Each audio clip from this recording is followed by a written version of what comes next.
What up, what up? Welcome to or welcome back to SpellTable Splits. My name is Chris, and here we like to play games of EDH, record them, and post them for your enjoyment. So if you are enjoying the videos, don't forget to subscribe.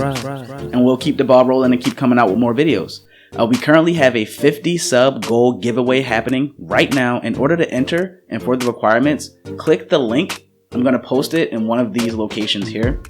As of the recording of this video, there's still a week left in the giveaway. So come on out, join in, and you might win. Also, don't forget to join the SpellTable Splits Discord. It's where we like to play games of EDH, we like to talk Magic, and we also talk about other things. It's a good community, so the link is going to be below. Just go ahead and click that, join the Discord, come say what's up.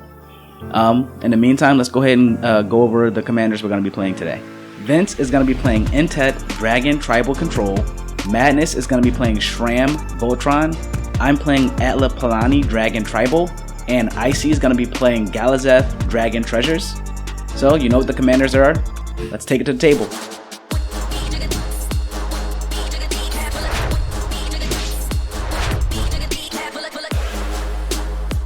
Vince plays a Misty Rainforest, trash canning it to go ahead and fetch a Taiga. From there, he'll cast Mirri's Guile. Madness will start his turn by playing the Plains and passing it to me. I'm going to play Jetmare's Garden tapped. Icy's going to go ahead and play a Silver Bluff Bridge tap and pass it back to Vince. Vince will look at his top 3 cards thanks to Mirri's Guile and puts them back in any order. Then he'll play Prismatic Vista, again trash canning that to go ahead and fetch an island, and then he'll cast Lightning Greaves, passing the turn. Madness plays the Plains and casts his commander, Sram, Senior Edificer. Me, I'm going to go ahead and play a Rootbound Crag and then cast Farseek, searching for a Highland Forest. Icy plays Training Center, and then he'll cast Arcane Signet. Vince is going to start with his Mirri's Guile trigger again. Mirri is up there doing the thing. Then he plays Dream Root Cascade. Then he'll cast Kenrith's Transformation, targeting Madness's commander, turning it into a 3/3 elk and drawing a card. From there, he'll pass the turn.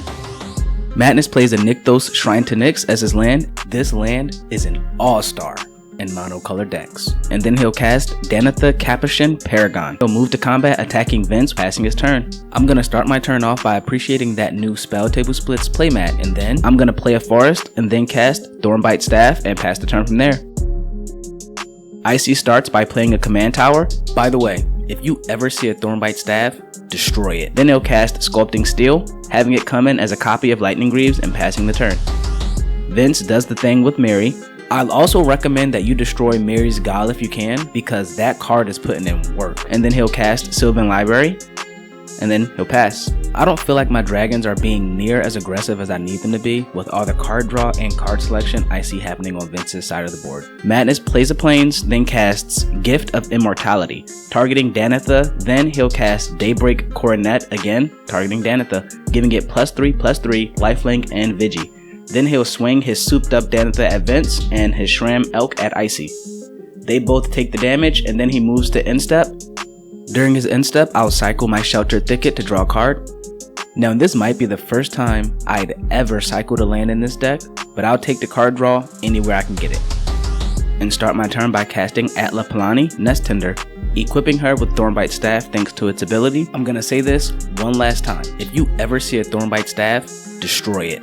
Then I'll play a forest and cast Skull Clamp, and from there I'll pass the turn. I have the perfect sack outlet for my eggs, and now the Mother of Dragons is ready to pop off. Icy plays Sulphur Falls as his land, and then he'll cast Dockside Extortionist, making himself 8 treasures, and then he'll cast his commander, Galazeth Prismari. Then he'll equip his Lightning Greaves copy onto his commander.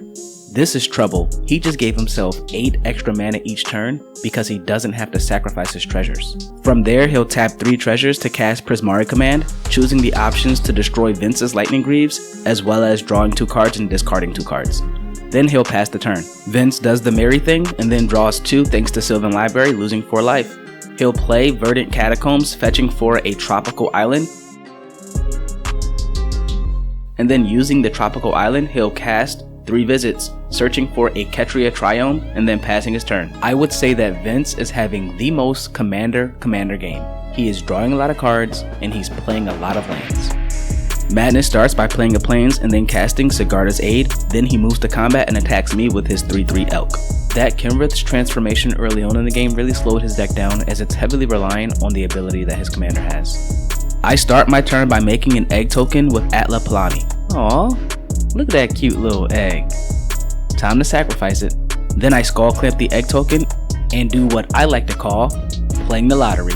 Let's see how lucky I get, and reveal a Hellkite Tyrant from the top of my library with Atla Palani's ability, drawing 2 cards from Skull Clamp. Then I'll play a Plains and cast Martyr's Cause, remembering to untap Atla thanks to Thornbite Staff's ability, before passing the turn to what I would have to presume to be a terrified Icy, who's gotta be wondering, what can he do to stop my Hellkite Tyrant from stealing all of his artifacts? Icy will start his turn by casting Saheeli Ray, you pick. He uses her -2 ability, making an artifact copy of Dockside. This new Dockside takes his total treasure count to 14. Then he'll cast Goblin Electromancer. He'll tap a treasure to cast Brainstorm. Okay, the Spellslinger deck is slinging spells. Maybe he's not so afraid of my Hellkite Tyrant. Then he'll cast Chaos Warp. With Chaos Warp still on the stack, he'll cast Fury Storm, copying Chaos Warp, with the first one targeting Madness's Danitha and the second targeting my Hellkite Tyrant. I reveal an Ancient Gold Dragon, which I'm not mad to see. It's one of the better dragons in my deck, and Madness reveals a Celestial Mantle, which he's not mad to see. It's one of the better enchantments in his deck. Icy then moves to combat and attacks Madness for 4 damage. Then he exiles the Dockside copy and passes the turn. Now I want to point out that because Icy has cast his commander once from the command zone this game, he should have gotten an additional copy of Chaos Warp. Vince is going to start by doing his Mary thing, and then draw 2 thanks to Sylvan Library. Then he'll play Tireless Provisioner, after which he'll play a Kessick Wolf Run, creating himself a treasure token thanks to Tireless Provisioner. I'm hoping I can make it past this turn without him looking in my direction. Then he'll cast a Snapcaster Mage, targeting 3 visits in his graveyard. He'll cast that 3 visits, tutoring up for a land, creating himself a treasure, and passing the turn. Okay, that just leaves one more turn. If I can make it past this turn without my board being compromised, the Mother of Dragons can start popping off. Let's see if I'm left alone. Madness plays the Plains, then moves to combat, attacking Icy with his Command Elk. Icy blocks with his Dockside, and then he'll pass the turn from there. I got mana, I got a sack outlet, I got my commander. Let's play the lottery. I'm gonna start by making an egg with Atla Palani. Then I sacrifice the egg to Martyr's Cause, flipping into an Old Gnawbone, and untapping Atla thanks to Thornbite Staff. More. Then I do it again, this time flipping into Kozilek Butcher of Truth. More. Then I do it again, flipping into a Scale Lord Reckoner. More. I move to combat from there, attacking Icy with my Ancient Gold Dragon, making 7 treasures thanks to Old Gnawbone and only 1 Fairy Dragon token. Starting my main phase 2, I play a Command Tower, and I use my treasures to start doing the thing again. This time we'll hit a Balefire Dragon, and I spend the rest of my treasures to play the slots 3 more times. I hit a Lathalis Dragon Queen, more, and Udvara Hellkite, which on ETB thanks to Lathalis will bring a Dragon Friend, more. Then I'll hit a Scourge of Valkis, which will come into play dealing 9 damage to Madness, creating a dragon token thanks to Lathalis and dealing another 10 damage. This time to Icy. After completely overcommitting to the board, I pass the turn. Icy starts his turn by upticking Saheeli to scry 1 and paying the table for 1, then he'll pass the turn. No board wipe. No board wipe. Vince will start with his Mary's upkeep trigger. No board wipe. No board wipe. Then he'll join the Dragon Gang by playing a Goldspan Dragon. From there, he'll move to combat, swinging at Madness with his Goldspan. He doesn't have it. He doesn't have the board wipe. Then he'll cast Ancient Grudge, destroying my Thornbite Staff and stopping my untapped shenanigans. Then he flashes it back so that he can destroy my Skull Clamp. While not a board wipe, it does slow me down quite a bit. From there, he'll cast Reality Shift, targeting my Old Gnawbone, and since he targeted one of my dragons, my Scale Lord Reckoner will allow me to destroy one of his permanents. I go ahead and choose to destroy his Goldspan Dragon. Madness makes a deal with Vince to let his attack through so that he can double his life total thanks to Celestial Mantle.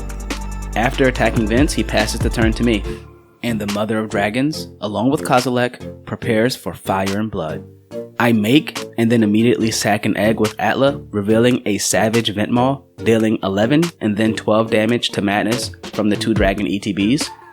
From there, I'll move to combat and swing out at the table, triggering Udvara Hellkite, making 7 6/6 dragon tokens, and because of Scourge of Valkis, that's enough damage to take out the table.